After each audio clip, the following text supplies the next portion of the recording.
మీకు తెలుసా? హిందూ పురాణాల్లోని ఈ కథ మిమ్మల్ని ఆశ్చర్యపరుస్తుంది.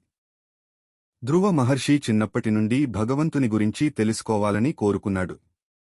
అతను తన తండ్రి రాజు ఉత్తానపాదుని ద్వారా విష్ణువు గురించి విన్నాడు.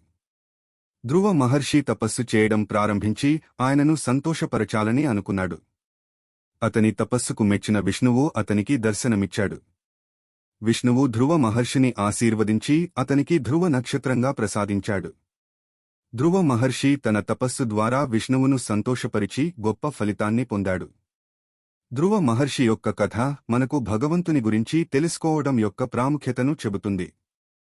ధ్రువ మహర్షి యొక్క కథ మనల్ని భగవంతుని గురించి తెలుసుకోవడానికి మరియు ఆయనను సంతోషపరచడానికి ప్రేరేపిస్తుంది. భగవంతుని గురించి తెలుసుకోవడం ద్వారా మనం గొప్ప ఫలితాలను పొందవచ్చు.